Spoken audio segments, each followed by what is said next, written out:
You built a factory out there. Good for you. But I want to be clear. You moved your goods to market on the roads the rest of us paid for.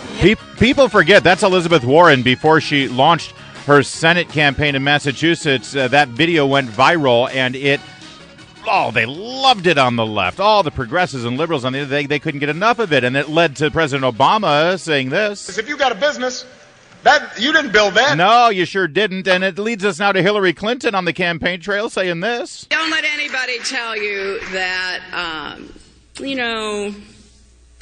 it's corporations and businesses that create jobs. Boy, she's a political natural, isn't she?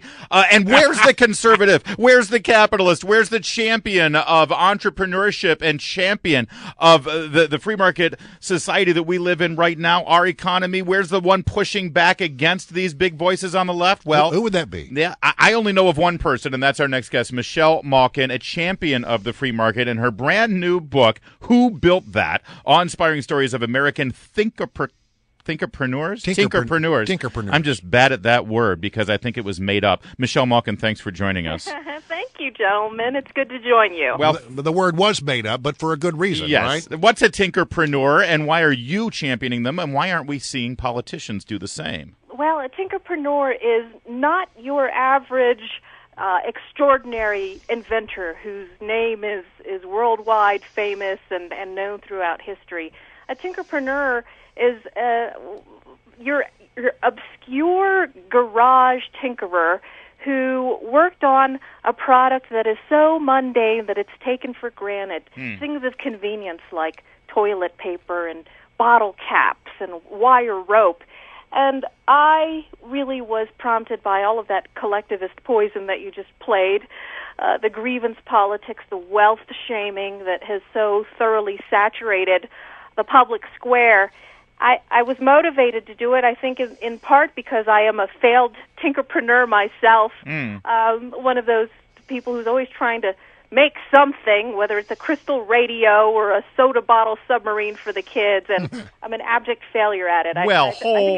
Hold on a minute, Yeah. Michelle Malkin, because you made a couple of things that are vitally important to the rest of it. People need to know. You started hotair.com. You created that out of nothing, and then eventually it got purchased, and good for you. You created twitchy.com. I mean, these are two websites that I see on my Facebook feed all the time. All the time. I mean, you're pretty good at tinkering yourself. Well, I appreciate that, and I think it's an incredible miracle that I can actually make money making things out of words and bits and bytes. And it's partly, of course, because of being a successful internet entrepreneur that I have this real passion for going out there and preaching the gospel of free market capitalism and social mobility.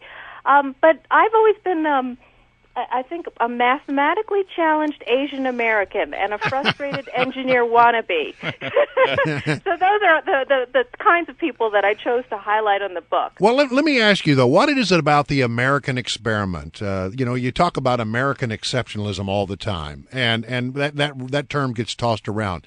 But really, our founding fathers laid out a framework by which people who wanted to innovate, who wanted to work hard, could succeed. What is it that's special about America compared to other places in that regard? Yes, thank you for asking that, because you do see the lip service paid by obligatorily by the Democrats and certainly almost in a knee-jerk way by Republican politicians, this idea of American exceptionalism. But I think that to be able to articulate the constitutional foundings of why it is that our founding fathers understood that the profit motive was not a bad thing, and they embedded it in the Constitution in Article 1, Section 8, when it came to protection of the intellectual property rights of inventors and authors.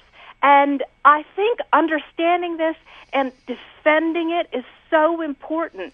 In the introduction of the book, it really is a manifesto against the kind of wealth shaming that we've seen on the rise over the last several years, which has crescendoed and, of course, peaked with the vicious, violent, and dirty, slimy Occupy Wall Street movement. And I don't think we saw Republican politicians nearly enough out there saying, hey, you know what, there's nothing wrong with making money. In fact, making money, making a profit, creating jobs, because it's not it's not politicians that do that. Yeah.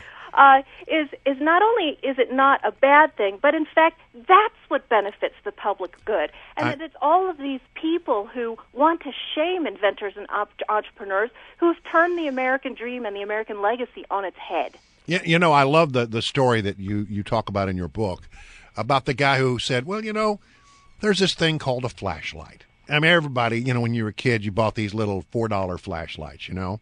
And this guy decided he was going to reinvent the flashlight. And he built, it's a tank of a flashlight. You know, you may have one. It's called a mag light. This is a perfect example of what you're talking about. Started in a garage. Yeah, that's right. In the city of El Monte, which serendipitously enough is known as the City of Achievement.